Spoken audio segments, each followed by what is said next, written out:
The city woke up before the sun did. Streetlights still blinked against the gray sky as a single yellow taxi rolled out of the narrow driveway behind an old brick apartment building. The engine hummed, steady and familiar, the kind of sound that meant one thing in this family: work had started. Inside the cab sat Rafael Torres, 53, hands worn but steady on the wheel. His jacket smelled faintly of coffee and motor oil. A picture of his daughter was taped to the dashboard, a school photo with braces and a shy smile. Every morning, before the traffic, before the noise, he looked at that picture and whispered the same thing: "For you, mija." Upstairs, in apartment 2B, Isabela Torres, or Bella as everyone called her, sat on her bed tying her sneakers. She could hear the sound of her dad's taxi fade into the distance, just like every morning. She used to wave from the window when she was little, but not anymore. Now she just waited until she couldn't hear the engine and breathed out slowly, like she was letting go of something she didn't want to admit she held on to. At Lincoln High School, Bella was quiet, smart, polite, and invisible by choice. Most of her classmates didn't know much about her family, and that's how she liked it. They talked about their parents' jobs: doctors, lawyers, engineers. Bella's father drove people home after midnight for a living, and she'd learned a long time ago that not everyone respected that. She still remembered the first time someone laughed. 7th grade. Her friend Sarah had asked what her dad did. Bella had said proudly then, "He drives a taxi." Sarah had giggled. "Oh, like an Uber driver?" Another boy had said, "That's kind of low, isn't it?"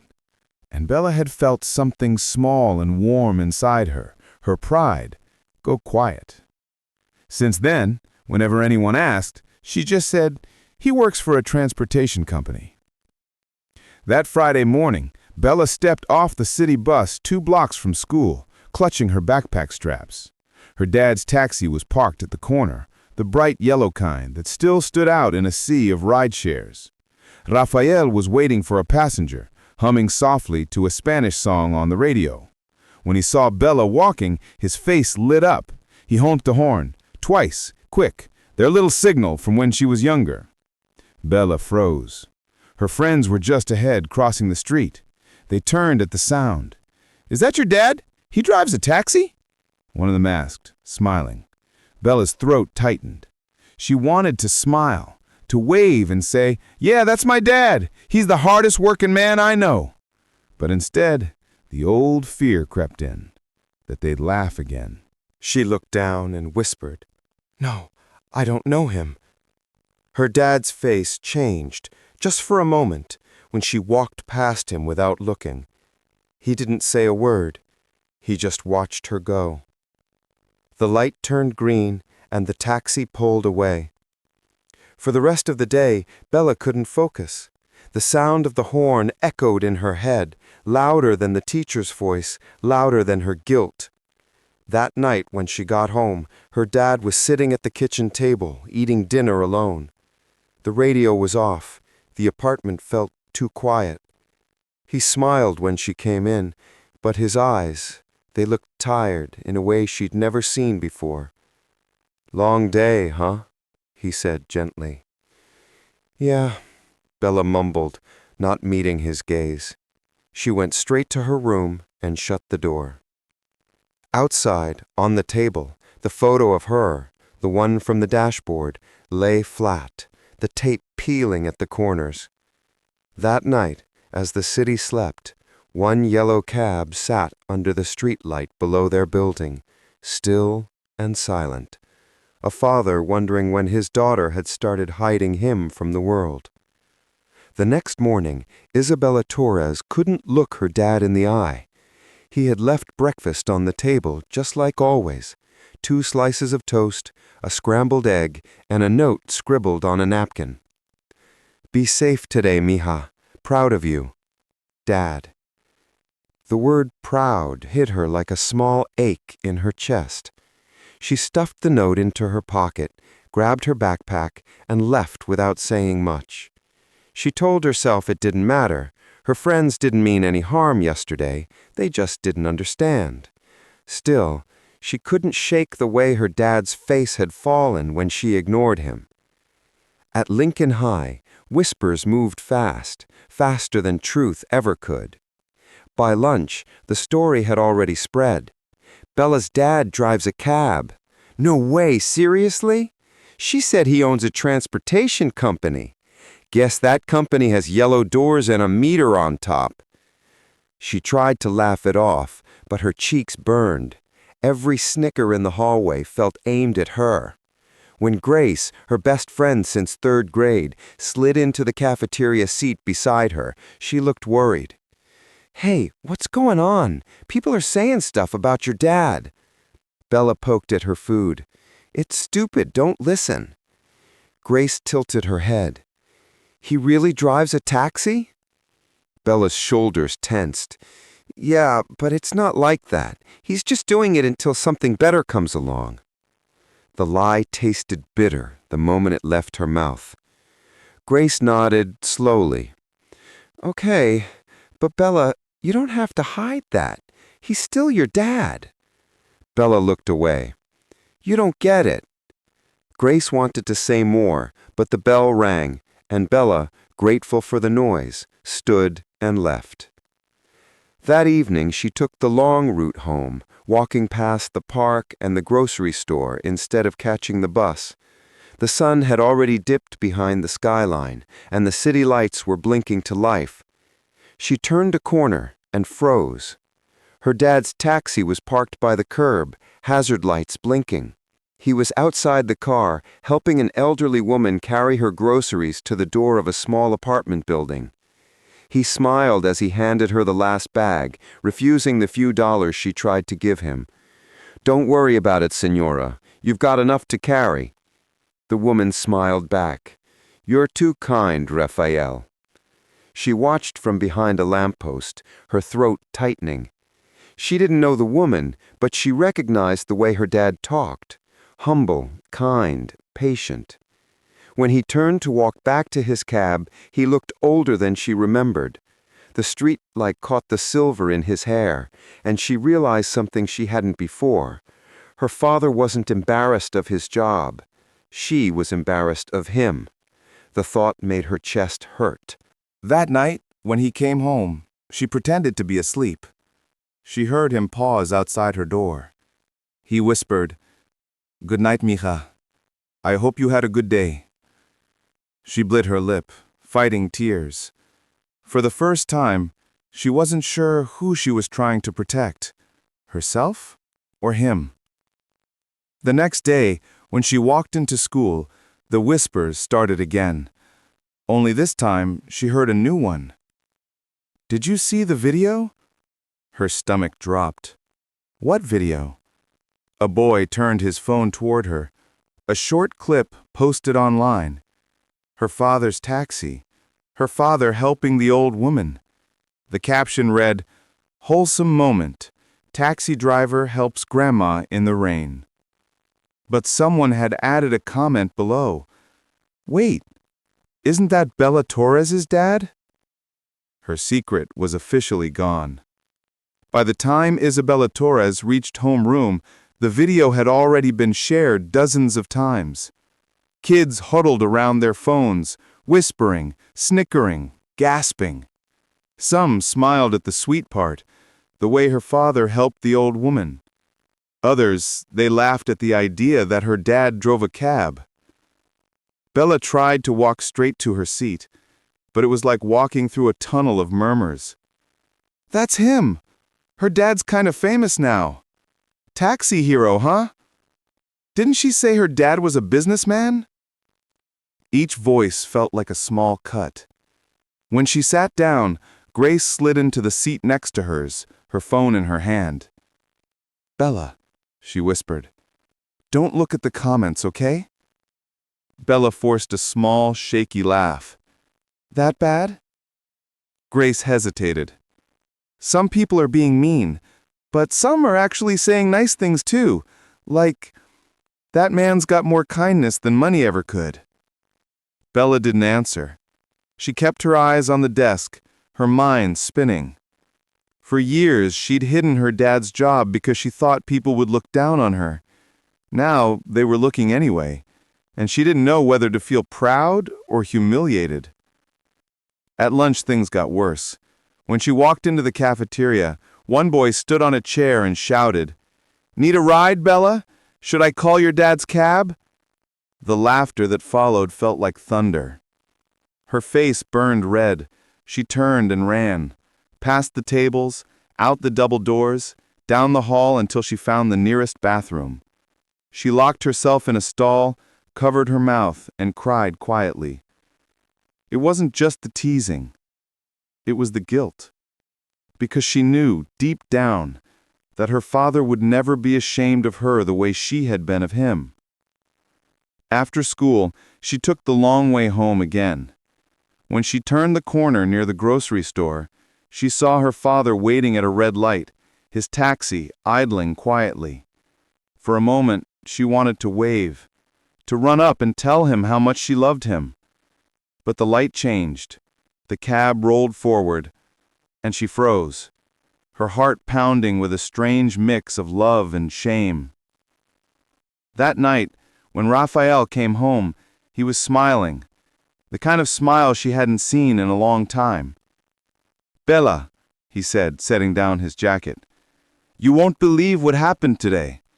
People kept stopping me to say they saw me online. They said nice things, mija. Can you imagine? About a taxi driver?" He chuckled softly, shaking his head. "I don't know how that video got out, but maybe people still notice kindness in this world, huh?" Bella's heart twisted. She looked at him, his eyes tired but bright, his hands still smelling faintly of leather steering wheel and engine oil. She wanted to tell him the truth, that she'd been pretending not to know him, that people were mocking her, that she was sorry, but she couldn't. Not yet.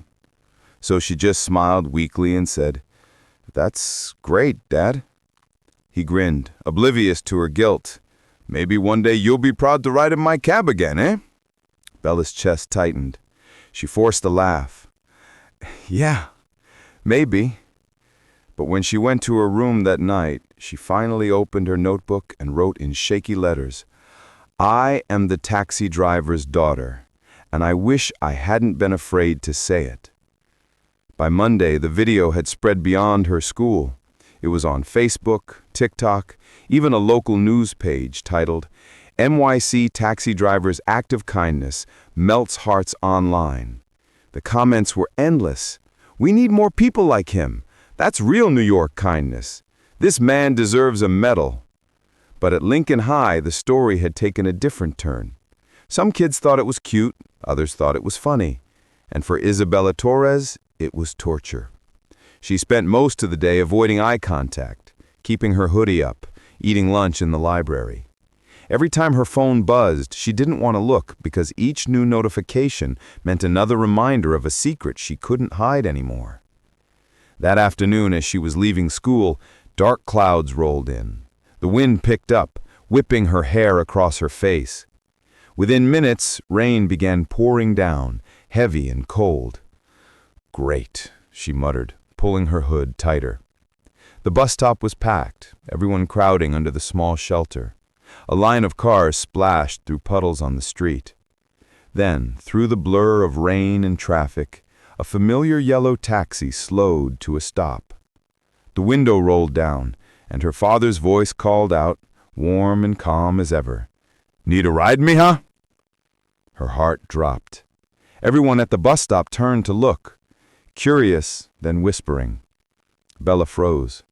Her instinct screamed, no. She didn't want more attention, not after the video. But her father's eyes were gentle, smiling through the rain. The bus hadn't come yet, and the rain wasn't stopping.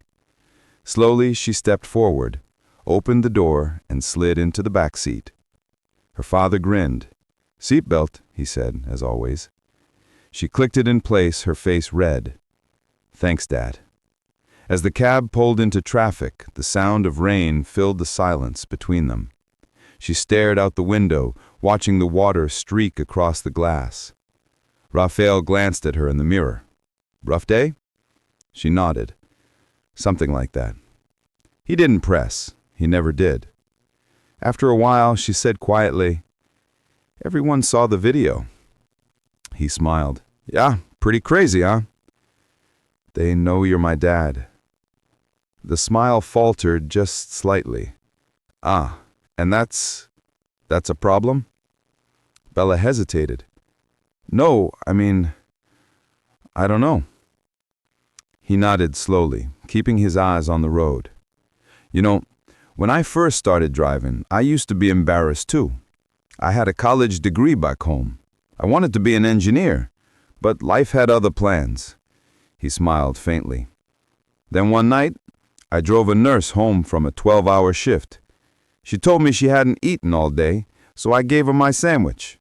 She cried, right there in the back seat. That's when I realized, maybe this job isn't about what people see from the outside. Bella looked up. "It's about helping people?" He nodded. "Exactly. Everyone gets in this car with a story, mija.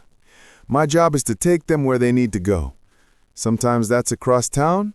Sometimes it's just through a bad day." Bella blinked back tears. "I'm sorry," she whispered. "For what?" "For pretending I didn't know you."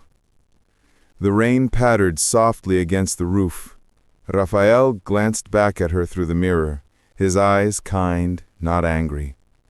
"I knew," he said quietly. She looked up, startled. "You did?" He nodded. "You're my daughter. I know when something's hurting you. I just hoped one day you'd remember you don't need to be ashamed of where you come from." Bella's throat tightened. "I'm not anymore." He smiled again, that proud, gentle smile that always made her feel like she was 6 years old again, waving from the window. As they drove through the city, the rain slowed, the clouds breaking into streaks of orange and gold. The world outside looked softer, like it was forgiving them both. When they reached their apartment, he parked by the curb. She hesitated before getting out, then leaned forward and hugged him from the back seat. "Thanks for the ride, Dad," she whispered. He chuckled. "Any time, mija. First ride's free." She laughed through her tears. "You mean every ride." That night, as the city lights flickered outside, Bella opened her journal and wrote, "Maybe being the taxi driver's daughter is something to hide. Maybe it's the best part of me." By the end of the week, the video of Rafael Torres, the kind taxi driver who helped an elderly woman, had gone from local heartwarmer to citywide story. It was on morning talk shows, community pages, and even trending on TikTok under the hashtag kindness in a cab. But Isabela Torres didn't know whether to feel proud or panic. She had spent so long trying to make herself invisible.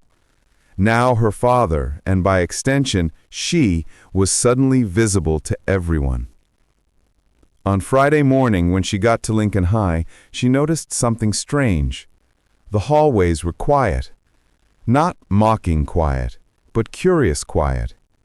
People looked at her differently. Not with laughter, but with a kind of surprised respect. At her locker, Grace rushed up to her, eyes wide. "Bella, you need to come to the auditorium right now." "What? Why?" "The principal is making an announcement about your dad." "Oh, no." Before she could protest, the bell rang. Teachers ushered everyone toward the gym, where rows of students were already gathering. Principal Henderson, a tall man with graying hair and kind eyes, stepped up to the microphone. "Good morning, students. I wanted to take a moment to talk about something special that happened in our community this week." The lights dimmed, and a projector screen flickered to life. Bella's heart froze. It was the video. Her dad's taxi in the rain. Him carrying the woman's groceries. The words "wholesome moment" glowing in the corner. The room was silent. When the clip ended, the principal smiled. "You've all seen this by now. What many of you may not know is that the man in that video is the father of one of our own students. Someone who has quietly been an example of kindness, humility, and hard work. He paused, looking out at the crowd. Isabella Torres, could you please stand? Bella's breath caught. 100 faces turned toward her. Her pulse pounded in her ears. She stood slowly, shaking. The principal smiled. Your father reminded this city that kindness still matters, and that every job has dignity. We're proud to have you and him as part of our community. The gym filled with applause. Not laughter. Applause. Bella blinked fast, her throat thick with emotion. Grace clapped the loudest. That's your dad, Bella, she whispered, grinning. That's amazing. After the assembly, students who used to ignore her came up in the hall. Hey, Bella, your dad's awesome. Tell him thanks for the rides, seriously. My mom cried watching that video. Bella smiled shyly each time. Thanks, she said, again and again, not sure how to handle kindness when she'd been bracing for cruelty. That evening, she told her dad about it while they ate dinner. They showed your video at school, she said, smiling. The principal even talked about you. Rafael nearly dropped his fork. Me? In front of the whole school? She laughed. Yeah, everyone clapped. He leaned back, stunned. Wow, I never thought a taxi driver would make it into a school assembly. You didn't just make it in, Bella said softly. You made me proud. Her father looked at her, eyes shining with quiet emotion. You always could have been proud, mija. I've just been waiting for you to see it. Bella smiled, wiping a tear. I do now. That night, she posted something on her own social media, the first time she ever mentioned her dad online. Everyone's been sharing this video of a taxi driver. He's my dad. For a long time, I was scared people would laugh at me for it. But today, I realized something.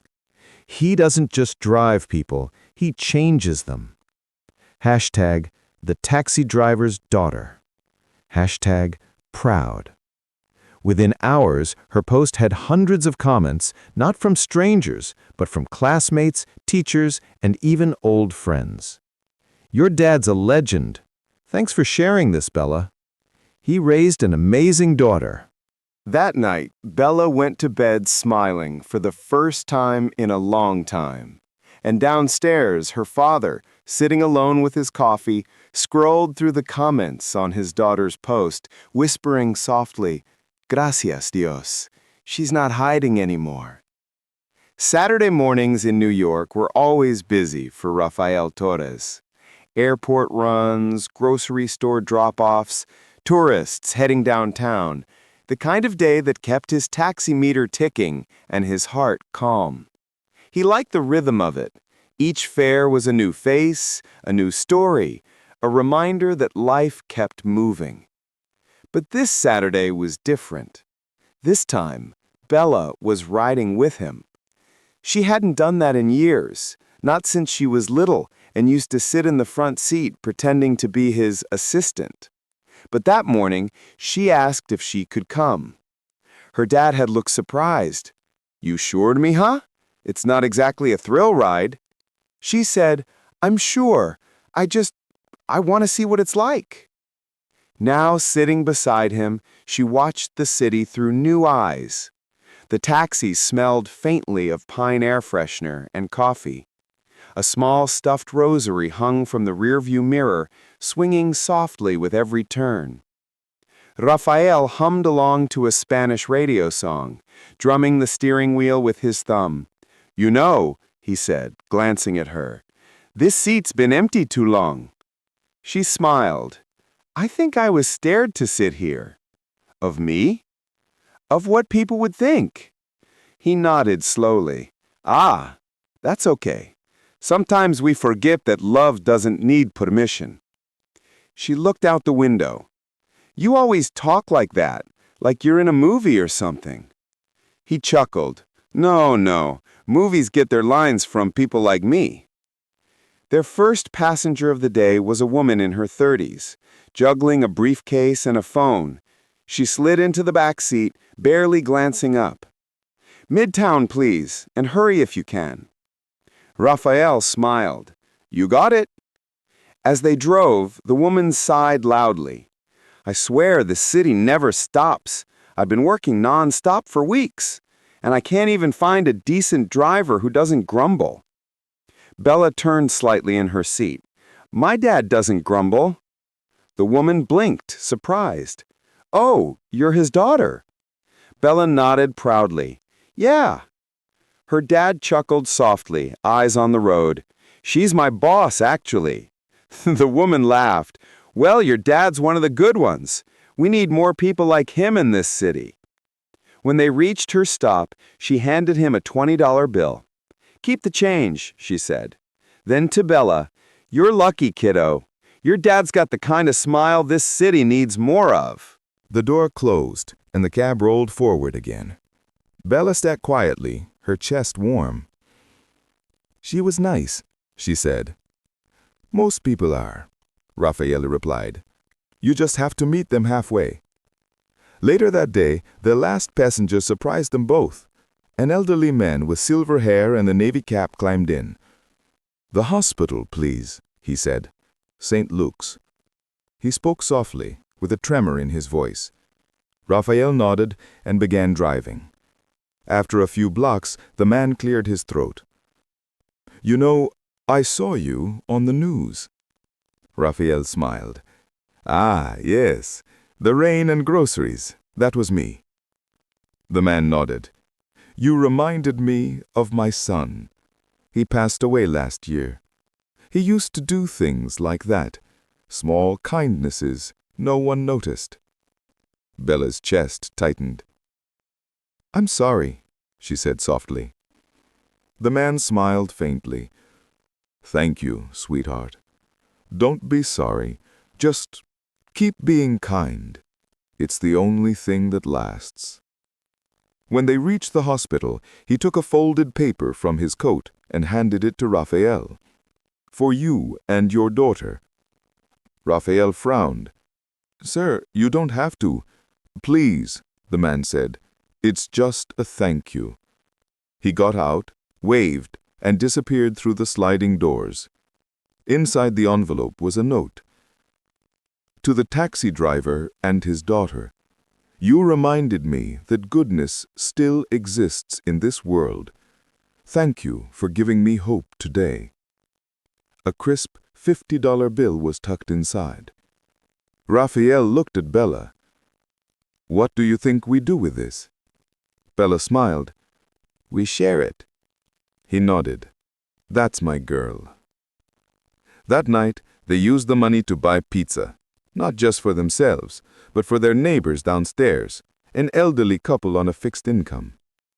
As they handed over the box, Bella felt something shift deep inside her, a quiet pride that had nothing to do with appearances and everything to do with love in motion.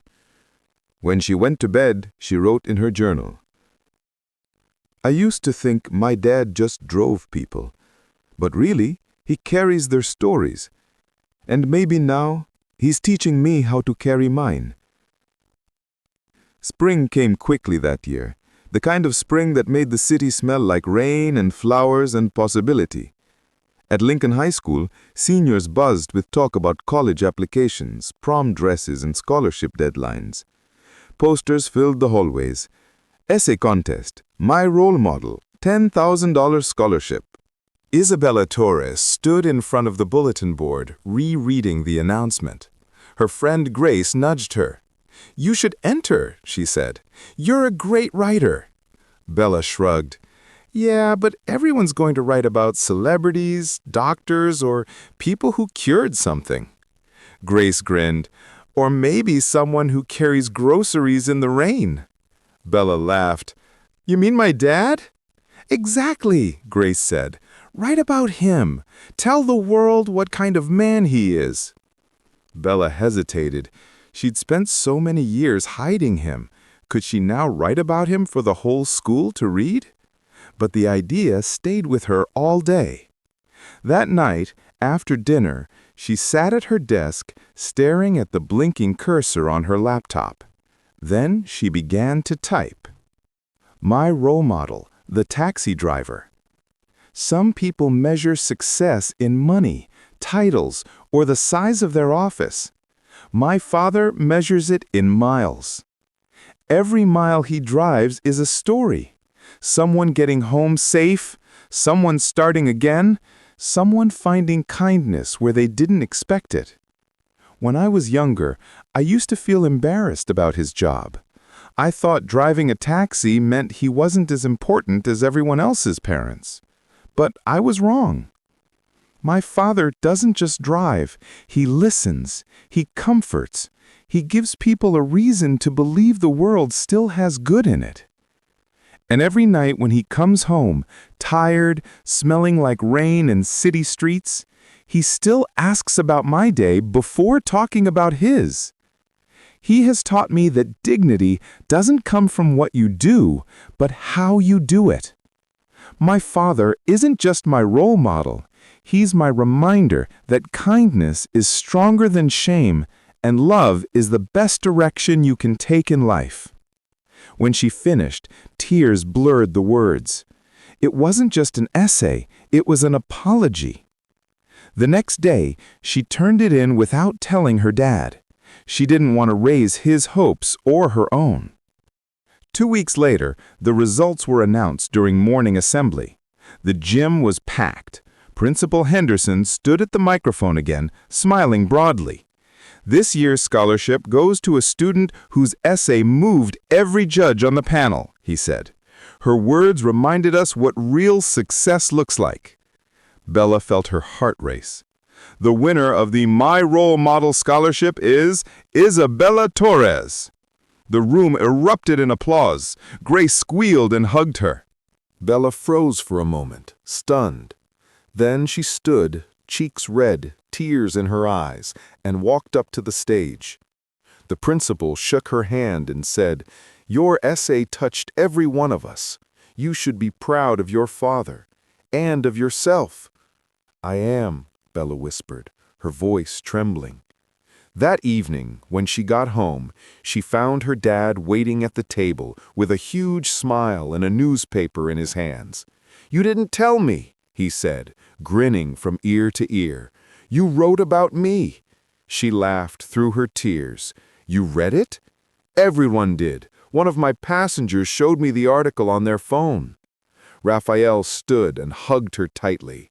"You made me feel like the richest man in New York." She smiled against his shoulder. "You always were, Dad. I just didn't see it." He chuckled, his voice breaking. "You see it now. That's all that matters."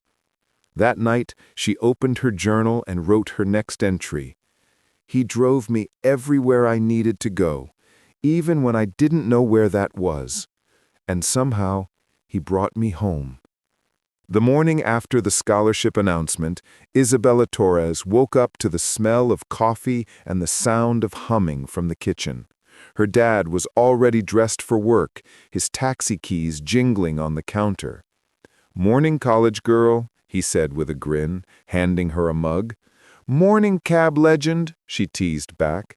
They both laughed, an easy, warm sound that filled the small apartment like sunlight. After breakfast, Rafael grabbed his jacket. "You want to ride with me today?" Bella looked up from her laptop. "Where to?" "Airport run. One of my regulars called. Could use some company on the way." She smiled. "Sure, I've got time before class." The city was just waking up, yellow taxis blending with morning traffic, people rushing to work with coffee cups in hand. Bella watched it all through the passenger window, the skyline glowing gold against the soft blue sky. "I still can't believe you didn't tell me about that essay," Rafael said, glancing at her. "I wanted it to be a surprise. Besides, you're famous enough already."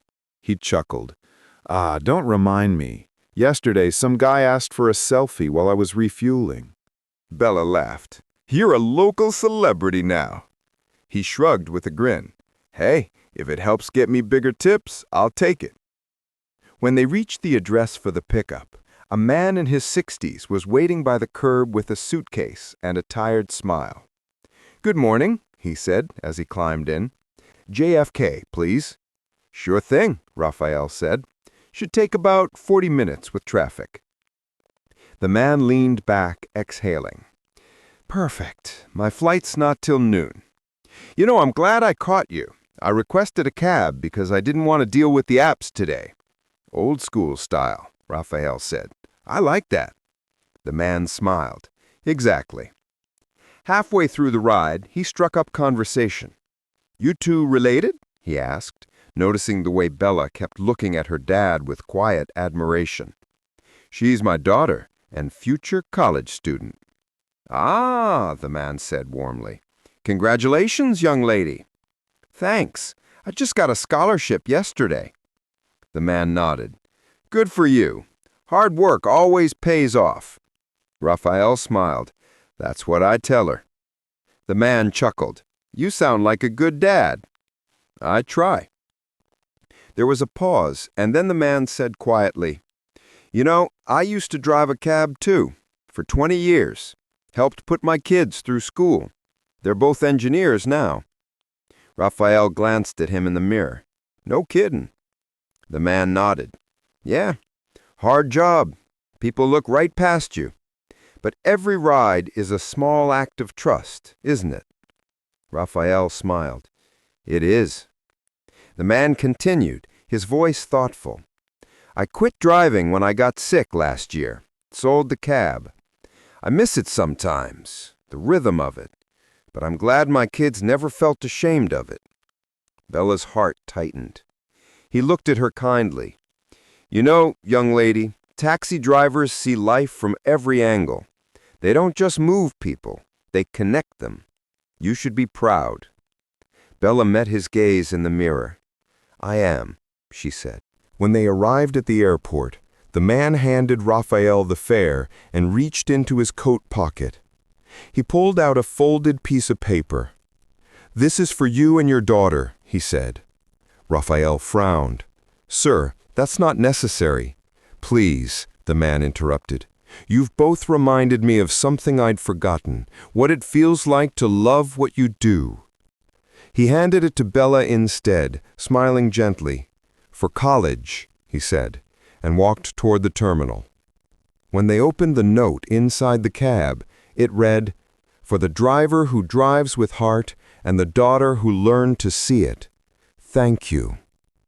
Enclosed, $500 for your next beginning. Tucked inside was a crisp stack of bills. Bella covered her mouth. Oh my God, Dad! Rafael stared at it, stunned. People like that still exist. They do, Bella said, because people like you remind them to. He looked at her for a long moment, then smiled softly. You know, mija, I think you finally learned the most important lesson. What's that? That the world looks different from the passenger seat. That night, Bella wrote in her journal again. Some gifts don't come wrapped in paper. Some come in yellow cabs and tired smiles. Today I saw how far love can drive you and how close it can bring you home. The next few weeks passed quietly. Spring turned into early summer, and Isabella Torres's world felt almost perfect for the first time in years. She had friends who respected her, teachers who believed in her, and a father whose name made people smile. The shame she once carried had turned into something beautiful, pride. Every evening, she'd hear the familiar sound of her dad's taxi pulling into the driveway. He'd walk through the door, stretch, and say the same thing. Another day, another mile, mija. And every night, she'd smile and say, Welcome home, Dad. But one Friday evening, the sound never came. At first, she didn't worry. Traffic was always bad on Fridays. Maybe he got another late fare. Maybe he stopped to help someone like he always did. By 8 p.m., she reheated dinner and left a plate on the table. By 9, she started calling his phone. No answer. By 10, she called Grace, her voice shaking. Maybe his battery died, Grace said softly, or he's dropping someone off at the airport again. Yeah, Bella whispered, but her stomach twisted. He always calls. When midnight came, she sat by the window, staring at the empty street below. The sound of distant sirens made her chest tighten. Then, headlights. A yellow taxi turned the corner and slowed in front of the building. Bella jumped to her feet, but when the door opened, it wasn't her dad. It was Luis, one of her father's friends from the taxi stand. He stepped out slowly, his face pale and heavy. Bella's heart began to pound. "Luis, where's my dad?" He took off his cap, holding it in both hands. "Mija," he said quietly, "there was an accident." The world tilted. "What?" "A delivery truck ran a red light near Queens Boulevard. Your dad swerved to avoid another car. The taxi hit the divider." Bella's breath caught. "Is he—" Luis shook his head quickly. "He's alive, but he's in the hospital. They took him to St. Luke's." She didn't even grab a jacket. She just ran. The hospital was bright and cold. The air smelled like antiseptic and fear. When she found him in room 214, he was asleep, bandages on his arm, a brace on his leg, a small cut on his forehead. Machines beeped steadily beside him. Bella froze in the doorway, tears streaming down her face. A nurse touched her shoulder. "He's lucky," she said softly. "If he hadn't turned the wheel, the other car would have been hit head on." Bella swallowed hard. "He saved them?" The nurse nodded. "Yes, 2 passengers. They're fine because of him." Bella moved closer to the bed, her voice trembling. "Even when he's hurt, he's still helping people." She sat down and took his hand gently, pressing it to her cheek. "I'm here, Dad. You're not allowed to leave me, okay? Not you." He stirred, his eyes flickering open. "Mija?" "Yeah, it's me." He smiled weakly. "You came fast. You always were my quickest passenger." She laughed and cried all at once. "Don't make jokes right now." He squeezed her hand gently. "If I don't, you'll cry harder." Then his expression softened. "I'm okay, Bella, I promise. Just a few broken parts. The cab, maybe not so lucky." She shook her head, tears falling. "I don't care about the cab. I just need you." Rafael smiled faintly. "I'm not going anywhere, mija. Not until I see you drive your own road." Bella leaned forward and hugged him carefully, her heart breaking and healing all at once. Later that night, when he was asleep again, she sat by the window of his hospital room, staring out at the city lights. For the first time, she understood something new. The taxi wasn't just his job. It was his way of giving himself to the world. And now, for the first time, the passenger seat really was empty. For the first time in her life, Isabella Torres woke up to silence. No clinking coffee mugs, no hum of the taxi engine warming in the driveway, no voice calling from the kitchen. "Let's go, mija, the city won't wait for us." The apartment felt hollow. Her father was still in the hospital, recovering. The doctor said he'd be fine, but it would take weeks, maybe months, before he could drive again.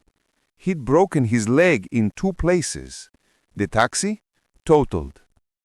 When Bella visited that morning, he was smiling, as always. "Don't look so sad," he told her. "I get a vacation for the first time in 20 years. She laughed weakly. "You call this a vacation?" He grinned. "Free meals, people checking my blood pressure every few hours, better than some hotels I've stayed in."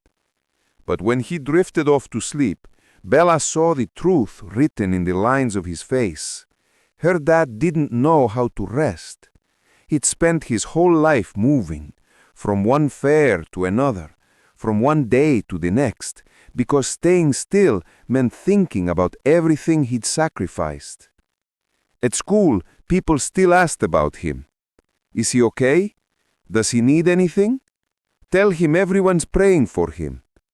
Even the principal sent a card signed by the whole senior class. Bella was grateful, but it was strange. For years, her dad had been invisible to her classmates. Now everyone cared. It was both comforting and painful, like they were all seeing what she had ignored for too long.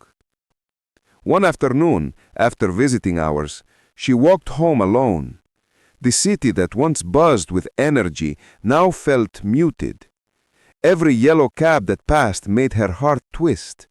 She could almost hear his voice in her head, the one that always said, "Patience, mija, every red light turns green eventually."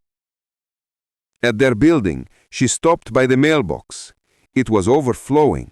Bills, ads, and a single white envelope addressed in neat handwriting to Rafael Torres. When she opened it upstairs, a check slipped out. $2,000. No return address. Just a note that read, "For the man who helped my mother that night in the rain. We saw the news about his accident. Please tell him he's in our prayers." Bella pressed the note to her chest, tears filling her eyes. He had given kindness freely, never expecting anything back, and now it was coming back to him in ways neither of them could have imagined. That weekend, she stopped by the taxi garage to pick up her dad's things, his cap, his radio, the small dashboard photo of her. When she walked in, every driver stopped what they were doing. "Hey, that's Rafa's brother," one of them said. An older man with a thick accent handed her a small box. "We all pitched in," he said, "for repairs or for when he's back on his feet." Inside the box was a wad of cash, maybe a few $100s. Her throat tightened. "You didn't have to." "We wanted to," the man interrupted. "Your father is one of the good ones, always helping others. Now it's our turn." That night, Bella sat at the hospital by her father's bed, holding the two envelopes, the one from the woman in the rain and the one from the drivers. When he woke up, she placed them in his hands. "What's this?" he asked, confused. "Your kindness," she said softly, "coming back home." He opened them, reading slowly, then looked up with wet eyes. "People are too good for me." "No," Bella whispered. "You're good for them." Rafael smiled weakly, wiping his face. "You know, I used to think driving a taxi was a small life. But maybe I've been driving something bigger all along." She nodded. "You've been driving hope, Dad." When she went home that night, the street seemed a little less empty. The city still moved, slower, softer, but it hadn't forgotten him, and neither had she. She stood at the window, watching the blur of headlights below, and whispered, "The city's still running, Dad, just like you taught it to." 2 weeks later, Rafael Torres was still in the hospital, growing restless. He joked with the nurses, flirted just enough to make them laugh, and told stories about passengers like they were old friends. But Bella could tell he missed the road. Driving wasn't just his job, it was his pulse. One afternoon, while cleaning out his things from the apartment's hallway closet, Bella found a worn leather notebook wedged between 2 boxes of old repair receipts. It was small and thick, the corners bent, the pages yellowed. On the cover, written in her father's messy handwriting, were the words, "The Passenger Book." She smiled softly and sat on the floor, the light from the window spilling across her lap as she opened the first page. January 3rd, 2011. Mrs. Patel, hospital run. Said her husband's been sick for years. She still brings him fresh flowers every day. Lesson: love isn't about what's easy. March 18th, 2012. The Man with the Guitar. played me a song called Dreamers Don't Quit, told me he performs on the subway. Lesson, art is work too. August 2nd, 2014, young mom and baby. Paid with change, said she's starting over. Left her pacifier on the seat. Lesson, everyone's carrying something. Sometimes it's heavier than it looks. June 9th, 2017, teen girl crying. Said her dad didn't understand her. Drove her home without a word. Lesson, sometimes silence is the only kindness someone needs. Bella's throat tightened. She turned the page and froze when she saw the last entry, dated just a few days before his accident. May 14th, 2025. Elderly man, hospital drop-off. Reminded me of my father. Gave me a note for the driver and his daughter. Said love doesn't end when you stop driving. Lesson, maybe I've already reached where I was supposed to go. Bella wiped her eyes, smiling through the tears. Her dad hadn't just driven strangers, he'd collected their humanity, one ride at a time. That evening, when she visited him at St. Luke's, she carried the notebook with her. "Hey, cabby," she said softly, sitting by his bed. "I found something." He blinked, surprised. "You went snooping?" More like discovering. She held it up. The passenger book. Rafael's eyes widened. You found that old thing? You never told me about it. He chuckled weakly. Didn't think anyone would care. I care, she said, flipping it open. You wrote down stories about everyone. It's beautiful. He smiled, eyes distant. That book got me through the long nights. Every person reminded me that life's bigger than the road in front of you. Bella reached for his hand. You've met more souls than most people do in a lifetime. He squeezed her hand gently. And now you're meeting them too. When she left that night, she carried the passenger book home with her. She read every page again before bed, under the soft glow of her desk lamp. By the time she finished, she knew exactly what she needed to do next. She pulled out her laptop, opened a blank document, and began to type. Stories from the passenger seat. Lessons from my father's taxi. By Isabella Torres.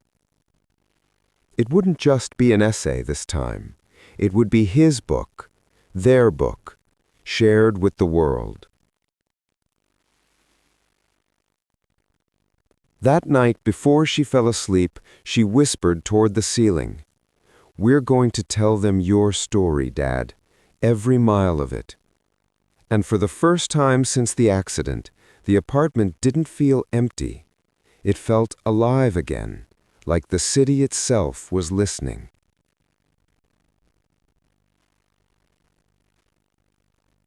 By the next morning, Bella Torres could hardly sit still. She had spent the most of the night typing, her fingers flying across the keyboard, pouring her heart into every word.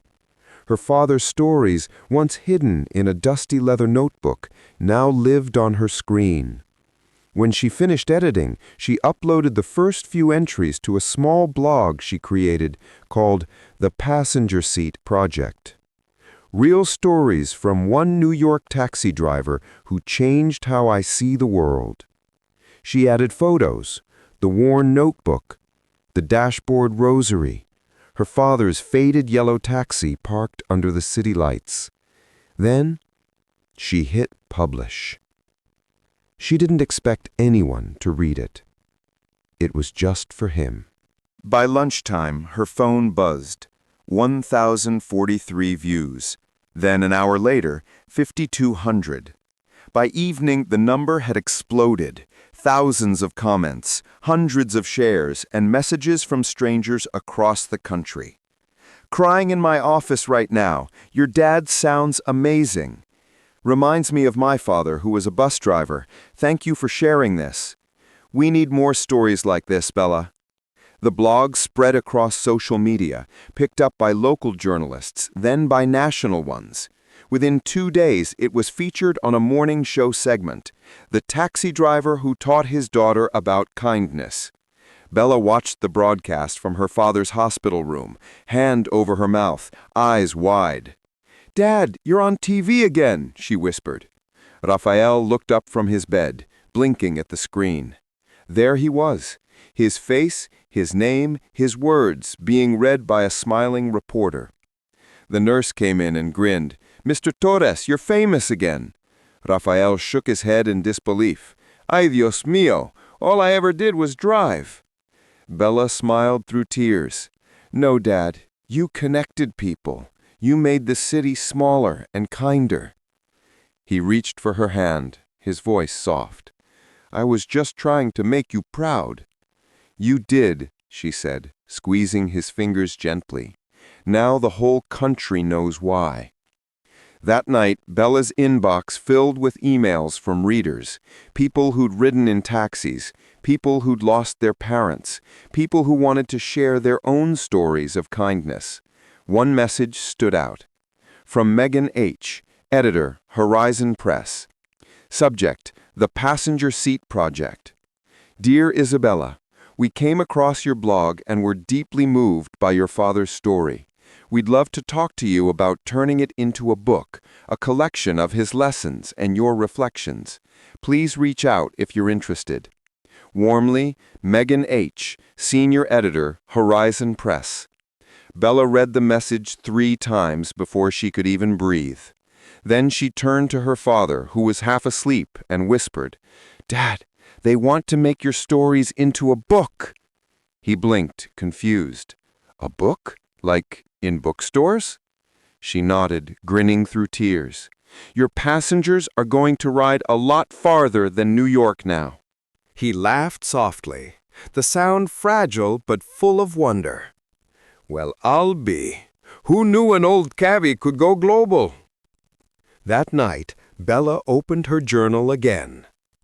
He drove through the streets of one city, but somehow his kindness reached the world. Maybe we don't need to go far to make a difference. We just have to keep driving, with heart. 2 weeks later, Isabella Torres and her father sat in the small office of Horizon Press in Midtown Manhattan. For Rafael, it felt like another world. Quiet halls lined with framed book covers, people sipping lattes instead of coffee from paper cups, words filling the air instead of car horns. He looked down at his hands, the same hands that had held a steering wheel for most of his life. "Mija, you sure they didn't invite the wrong Torres?" "No, Dad, they invited the right one." Moments later, the door opened, and a woman with bright eyes and a kind smile stepped in. "Mr. Torres? Bella? I'm Megan Harlow. We spoke over email." She shook their hands warmly. "It's so good to finally meet you both. Your story, it's extraordinary." Rafael chuckled. "Extraordinary? I just drive a taxi." Megan smiled. "You connect people, Mr. Torres. That's rarer than most authors can say." They spent the next hour talking about the passenger book, Rafael's old notebook, the stories inside, and how Bella had brought them to life. Megan flipped through the worn pages with care, tracing the faded ink with her fingertips. "You wrote about everyone," she said softly. "Not just their names, but their hearts." Rafael shrugged, a little embarrassed. "You see a lot when you're behind the wheel. People talk when they think no one's really listening." "And you listened," Megan said. "That's what makes this special." She turned to Bella. "We'd like to publish your book under both of your names, father and daughter. A story about the people he met and the lessons you learned through him." Bella's breath caught. You mean like co-authors?" "Exactly," Megan smiled. Rafael stared at the table, shaking his head slowly. "You want my name on a book?" "Yes," Megan said firmly. "You've earned it."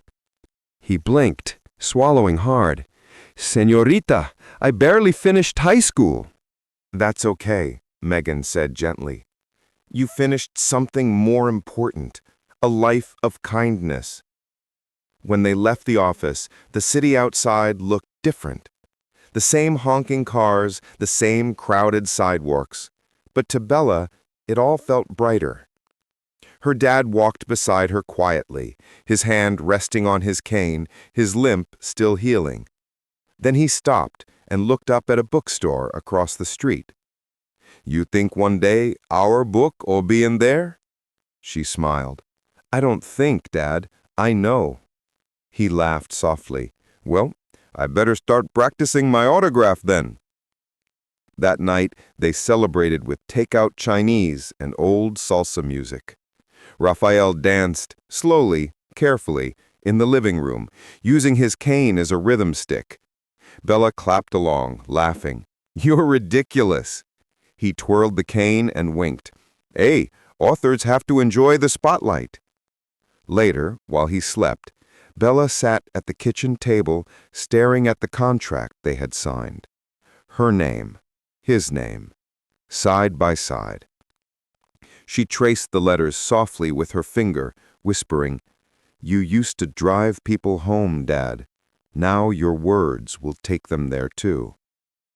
The next morning, she opened her blog and posted a new entry titled The Next Ride. When we started sharing our story, we just wanted people to see the good in ordinary lives. But now it's become something bigger.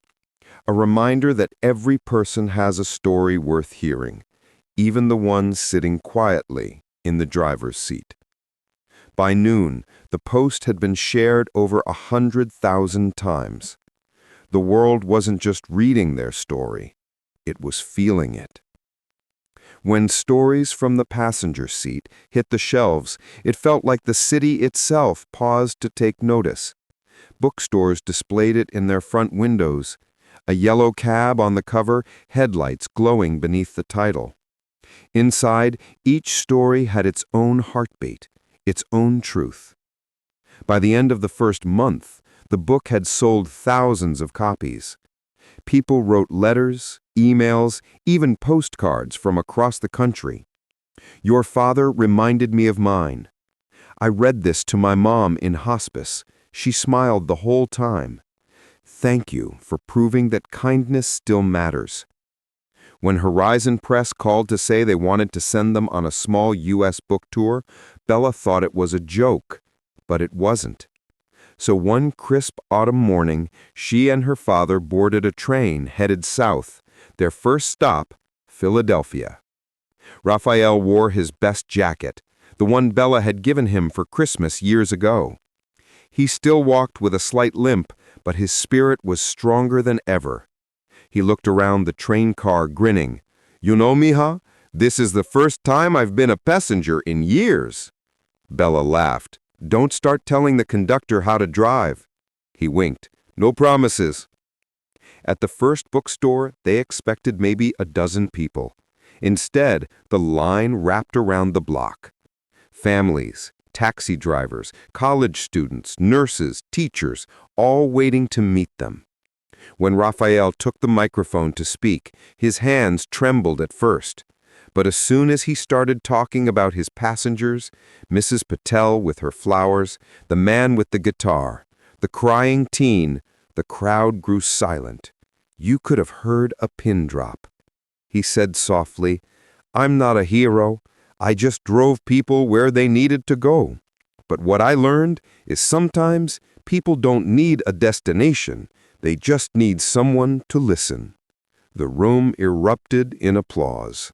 Bella stood beside him, her heart swelling. Afterward, dozens of people came up just to say thank you. One woman, a nurse in scrubs, pressed a small cross into his hand. My mom used to take your taxi, she said through tears. You once waited while she looked for her wallet. You told her not to worry. She never forgot that. Rafael held her hand gently. Neither did I. As the weeks went by, they traveled from city to city, Boston, Chicago, Dallas, Los Angeles, each stop filled with strangers who felt like old friends. At one signing, a teenage boy handed Bella a crumpled letter. It said, "I read your dad's story in school. I used to be embarrassed of my mom because she cleans offices at night. But now I'm proud. I even helped her last week. Thank you for helping me see her differently." Bella had to step away for a moment, tears spilling down her cheeks. Her father found her by the window and put his arm around her. "You see," he said quietly, "that's the real book, the one people write inside their hearts." By the time they reached the final stop in San Francisco, the publisher told them the book had made the New York Times bestseller list. Rafael laughed until he cried.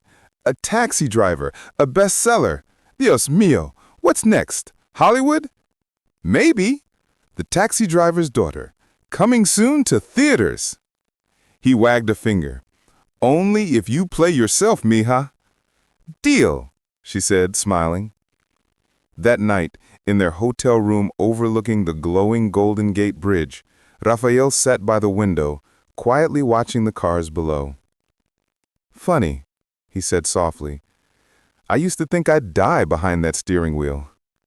Never imagined I'd be flying across the country instead." Bella looked at him lovingly. "You didn't stop driving, Dad.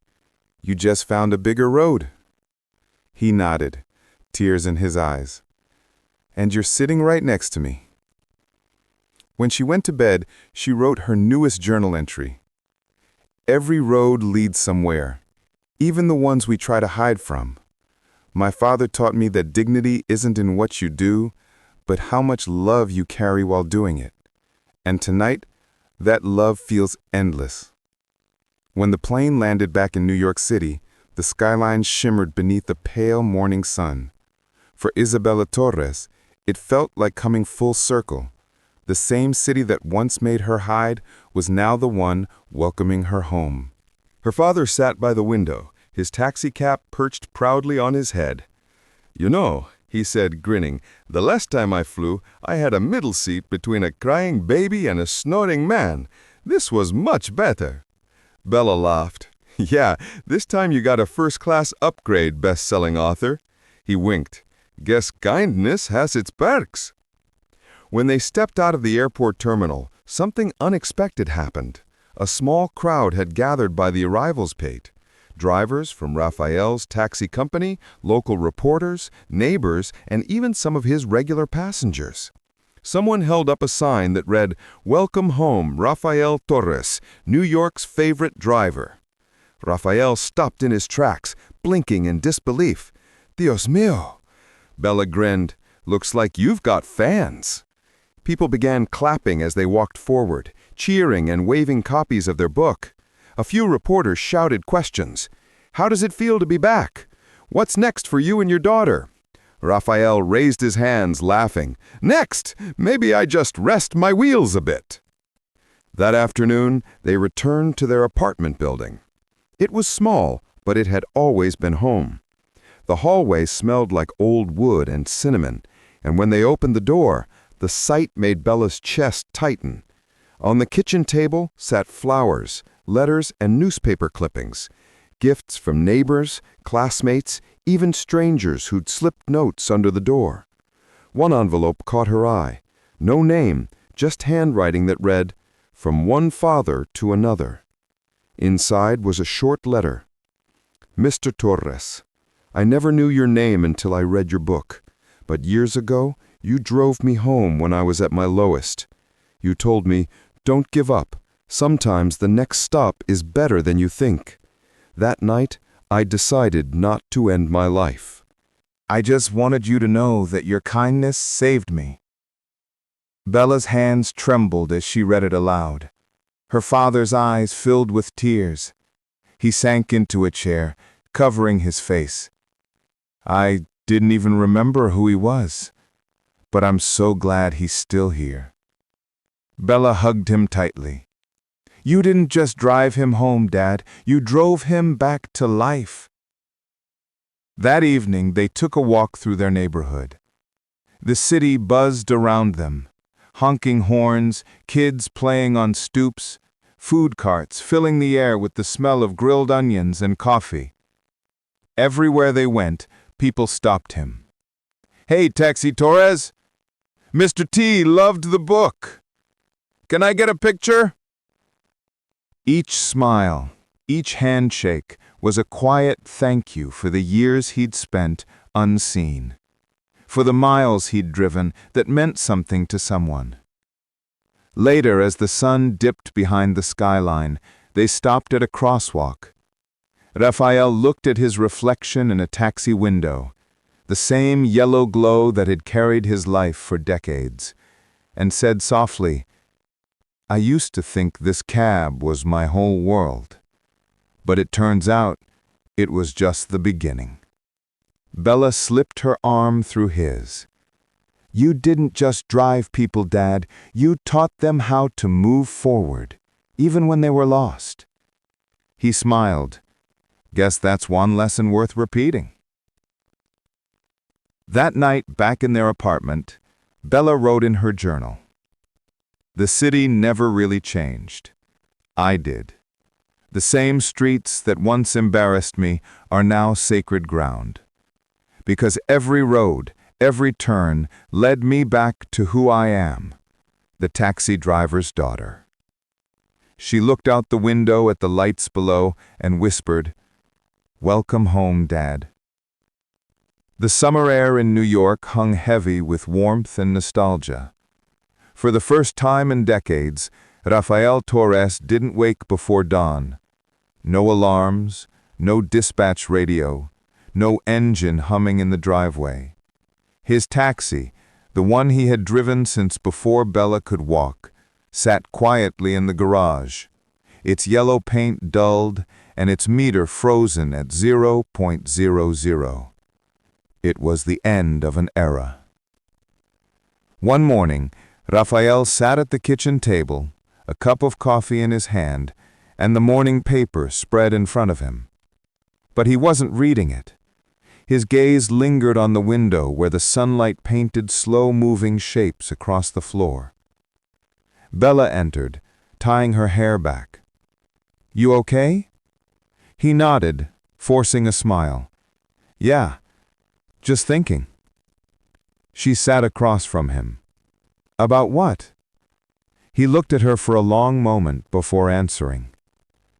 "About how many miles I've driven in my life. I tried to count once, probably enough to circle the earth a few times." He paused, his eyes soft. "But I think I've finally reached my last stop." Bella's throat tightened. "You mean—" He nodded slowly. "I called the company this morning. I told them I'm retiring." The word hung in the air like a quiet bell. Retiring. It made sense. His body was still healing, his limp slower now, his heart growing older. But to Bella, it felt like watching the city lose one of its lights. She forced a smile. "You deserve it, Dad. You've worked your whole life." He chuckled. "Maybe, but I still don't know what to do with my hands when they're not on a steering wheel." Bella reached across the table and squeezed his hand. "Then maybe it's time you let the world drive you for once." He smiled faintly. "You sound like your mother." The following weekend, the taxi company hosted a small retirement gathering for Rafael. Dozens of drivers showed up, old friends, co-workers, dispatchers. The lot was full of yellow cabs lined in perfect rows, like soldiers saying goodbye to their captain. Someone hung a banner that read, "Congratulations, Rafa. 32 years, 1.5 million miles, countless hearts touched." As Rafael walked through the crowd, people clapped and cheered. Some laughed, some cried. "Hey, legend! Can't believe you're hanging up the keys, hermano. You taught me everything I know." He hugged each one, shaking hands, smiling through tears. When it was Bella's turn to speak, she stepped forward, holding a small box. Inside was a miniature golden taxi, engraved with the words, Rafael Torres, every mile a memory. Her voice trembled as she said, "You once told me you weren't important because you just drove people around. But Dad, look at this. All these people, all these lives, you carried them farther than you'll ever know." Rafael took the little taxi in his hands and blinked hard to keep the tears in. "I think this is the best tip I've ever gotten." The crowd laughed softly, and then someone shouted, "Speech, Rafa!" He turned toward the line of cabs behind him, the city skyline glinting beyond. "I don't have much to say. Just this. Drive your life like a good route. Careful, kind, and always with room for one more passenger. That's what kept me going." Applause erupted again. Cameras flashed. But in that moment, it wasn't about fame anymore. It was about family. That evening, as the sun set behind the skyline, Rafael and Bella stood by the river. The air smelled of salt and engine oil in summer. The yellow cab, his cab, was parked one last time beside them. He touched its hood gently, whispering, "Gracias, old friend." Bella leaned her head against his shoulder. "It's strange," she said softly. "I used to be embarrassed of this car." He smiled. "And now? Now I think it's the most beautiful thing I've ever seen." As twilight deepened, the lights of the city reflected in the water, shimmering gold, like the glow of a taxi in motion. For a long time, neither of them spoke. They didn't need to. Because in that quiet moment, both knew. Some journeys don't end when the engine stops. They live on, in the hearts you've carried along the way. That night, Bella wrote in her journal, "He may have parked a taxi for the last time, but the road he built will never fade. The world still moves because he did." The next morning, New York was already awake before the sun. Trucks rumbled down the streets, coffee shops flicked on their lights, and the city stretched itself into another day of endless motion. But for Bella Torres, the city sounded different, quieter, lonelier. She sat by the window, sipping coffee from her dad's old mug, the one that said, "Best Taxi Driver in NYC," in fading red letters. His taxi cab still hung by the door, exactly where he had left it after the farewell. She smiled at it, but her chest ached. He had retired, he was home, yet somehow she missed him more than when he was on the road. That day she had her first big interview for a journalism internship, a position she had dreamed about for years. Her father had insisted she take it. "You don't need to drive people anymore. You'll carry their stories instead." So she dressed carefully, grabbed her notebook, and took a deep breath before stepping out into the morning air. The streets were buzzing, taxis honking, the smell of bagels drifting from the corner bakery. And for the first time, she hailed a cab, not to meet her dad, but to carry herself somewhere new. A yellow cab pulled up, brakes hissing softly. The driver rolled down the window. "Where to?" he asked. Bella froze. The dashboard smelled like her childhood, air freshener and coffee. The rosary swinging from the rearview mirror caught the sunlight just right. For a heartbeat, she could almost see him in the driver's seat. She smiled softly. "Downtown, please. 45th and Lexington?" "Got it," the driver said. As they pulled into traffic, she stared out the window, the same view her father had watched for decades, the same skyline, the same rhythm. But everything felt new. Halfway through the ride, the driver glanced at her in the mirror. "You okay, miss? You look like you seen a ghost." She chuckled lightly. "Not a ghost, just a memory." He smiled. "Well, memories keep us warm when the city feels cold." She blinked. Those were almost her father's exact words. For a moment her eyes filled with tears, but she didn't hide them. She let them fall freely, quietly, peacefully. When they reached the destination, she paid and opened the door, but then turned back. "Hey, can I ask your name?" The driver smiled.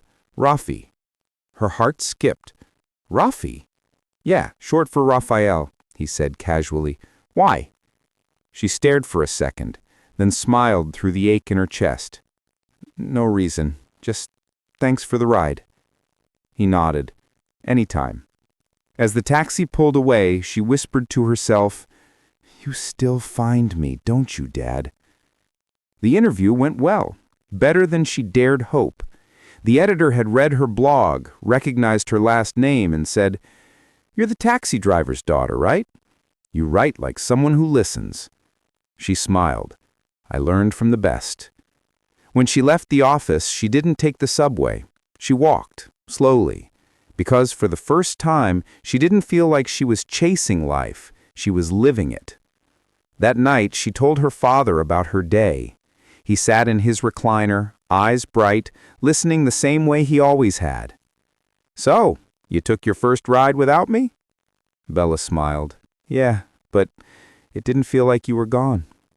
He chuckled. That's because you finally learned my secret. She tilted her head. What secret?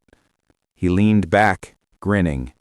When you drive people long enough, a part of you stays with them no matter where they go. That night, Bella wrote in her journal. I thought his roads ended when the taxi stopped, but I was wrong. He's everywhere, in the laughter, in the traffic, in the silence between the city lights. He's still driving, and I'm still learning to follow the map he left behind. Months passed, and New York rolled steadily into fall. Golden leaves swirling across sidewalks, steam rising from manholes, the city humming like an endless song. By then, Isabella Torres had settled into her internship at the City Voice, a small but respected newspaper in Manhattan. She wasn't covering politics or business, she was writing what she loved most, people stories. Her first article, Conversations in Transit, featured interviews with subway musicians, bus drivers, delivery workers, and even a few taxi drivers. It went viral within a week. This, her editor said, tapping the page, is what journalism should be. Ordinary people, extraordinary hearts. She smiled, remembering her father's words. Everyone gets in the car with a story, mija. Your job is to listen. Now she was doing exactly that, just without the meter running. Every Friday after work, she stopped by her dad's favorite diner, where he now spent mornings sipping coffee with other drivers. The waitresses all knew him by name, and he never paid for his coffee anymore. Someone always beat him to it. When she arrived, he'd always wave her over, proud as ever. Everyone, this is my daughter, the writer, he'd say. And every time, Bella's cheeks would flush, but her heart would glow. One chilly afternoon, while walking home from the subway, she noticed a young boy sitting on the curb beside a yellow cab. The driver, a man maybe in his 40s, was changing a tire, frustration written all over his face. The boy sniffled, clutching a school backpack. Bella knelt beside him. Hey, you okay? He looked up with watery eyes. We're late. My dad's mad. The driver sighed. It's not his fault, miss. Just bad luck today. Bella smiled softly. My dad used to say the same thing, that sometimes the road has its own plans. The driver laughed. Your dad must have been a driver too. She nodded. Yeah, the best. Then she pulled a small chocolate bar from her purse and handed it to the boy. Here, it's not a new tire, but it helps. The boy grinned. The father smiled. And for a fleeting second, she saw herself, years ago, waiting by a taxi, looking up to a man who never stopped believing in her. That night, back at home, she told her father about it over dinner. He chuckled. You gave the kid chocolate? She shrugged. I didn't have a spare tire. He smiled, proud. That's my girl. Always fixing things your own way. Then he added softly, You found your road, didn't you? She nodded, eyes glistening. Yeah, Dad, I think I did. The next morning, She opened her laptop and started drafting her next feature. The People Who Move Us. A story about those who keep the world going, the ones who drive, deliver, care, and carry. And in the opening paragraph, she wrote, "My father once said that every road is a story waiting to be told. I didn't understand that when I was younger. Now I do, because he was the road that led me here." That night, before bed, she added one final entry to her journal. "He drove people to their destinations. I'll carry their stories the rest of the way." It was a quiet Sunday morning in late October, one of those rare New York mornings when the city seemed to pause, just for a moment, between breaths. The sun rose soft and golden over the skyline, and Rafael Torres sat by the window with a cup of coffee, staring at the empty street below. His yellow taxi, the same one he'd kept even after retirement, now repaired and shining like new, sat parked by the curb. He hadn't driven it in months. He turned to his daughter. "Mija," he said softly, "I think I'm ready to take one last ride." Bella blinked. "You mean actually drive?" He nodded, smiling faintly. "Just once more, for old time's sake." She hesitated. "Are you sure you're up for it?" He chuckled. "I might be a little rusty, but the road still remembers me." A few hours later, they climbed into the cab together. The seat creaked just the same, the leather worn smooth by years of stories and miles. Bella ran her fingers along the dashboard, tracing the faint outline where her childhood photo used to hang. Rafael started the engine. The familiar hum filled the air, soft, steady, alive. "Where to, Mija?" he asked, grinning like the day he first taught her to ride a bike. Bella smiled. "Anywhere you want to go, Dad." He thought for a moment, and then said, "The park." They drove through the city slowly, letting the memories pass by like scenery.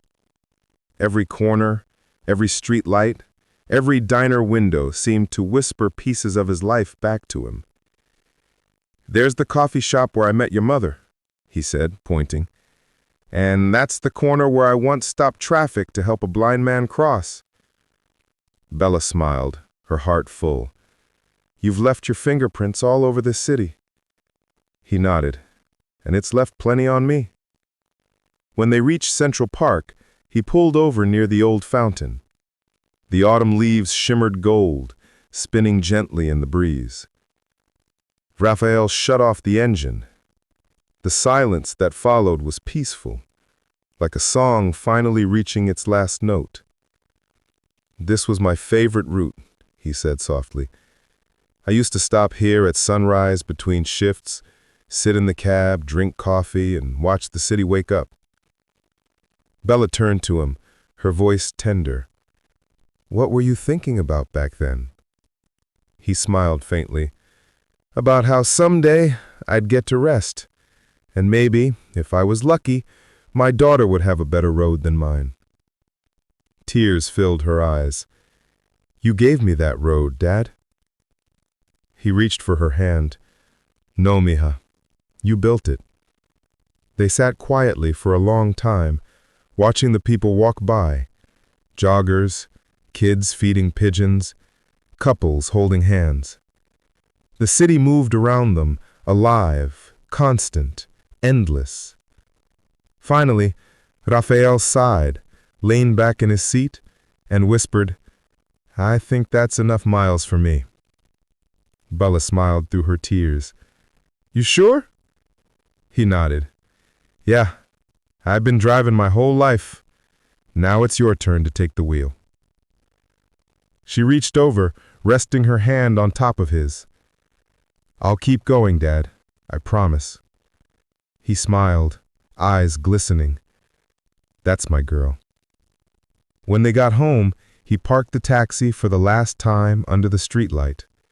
He turned off the ignition, took one slow breath, and whispered, Gracias. Then he stepped out, closed the door gently, and looked at it one final time. It wasn't just a car anymore. It was a vessel of memories, love, and 1,000 stories that had changed the world, one ride at a time. Bella walked beside him, slipping her arm through his. "Ready to go home?" she asked softly. He smiled. "Always." That night, Bella wrote her second-to-last journal entry. He took his last fare today, not for money, for meaning. The city may not know it, but one of its brightest lights just pulled over for the last time, and I was lucky enough to ride beside him. A year later, New York was still the same, loud, crowded, restless, and alive. But for Isabella Torres, everything felt different. The yellow cabs that once blended into the city's background now shimmered like beacons of memory. Every time one passed her on the street, she smiled, because to her, each one looked a little like him.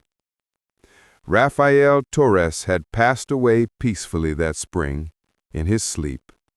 No pain, no hospital, no sirens, just the soft rhythm of his breathing slowing as dawn touched the window.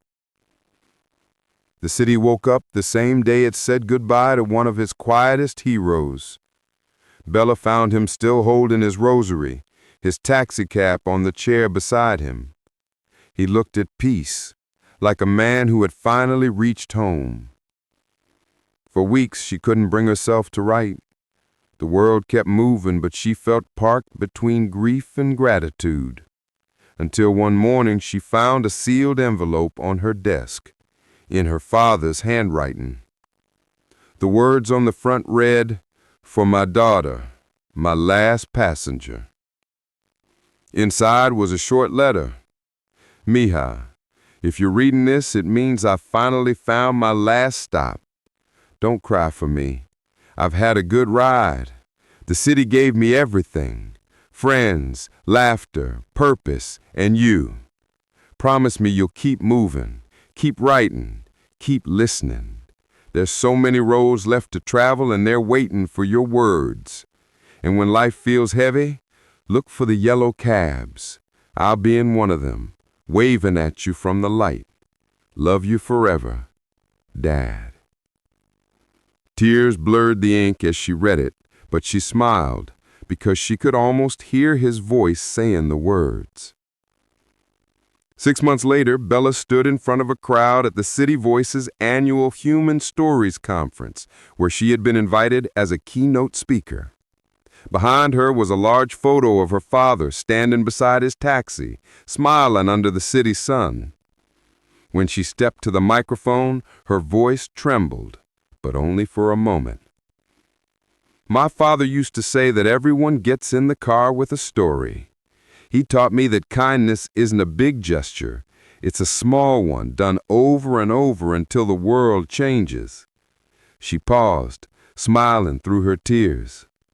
"I used to be ashamed to be the taxi driver's daughter. Now, it's the greatest title I'll ever have." The crowd rose in applause, not polite, but real, the kind that fills a room like light breaking through clouds. That night, she walked home under the city's glow. A yellow cab slowed at the corner, its headlights flashing twice, the same signal her father used to give her when she was little. She froze. The driver, an older man she didn't know, smiled and waved. She waved back, tears in her eyes. For a moment it felt like time folded, like he was still there, somewhere in the pulse of the city, still driving through every story, every life he'd touched. When she got home, she opened her journal one last time. On the final page, she wrote, "He taught me to drive with my heart open and my eyes on the road ahead. The taxi may have stopped, but the journey will never. Because love doesn't end when someone's gone, it just changes lanes." She closed the journal, whispering softly into the quiet room, "Thanks for the ride, Dad."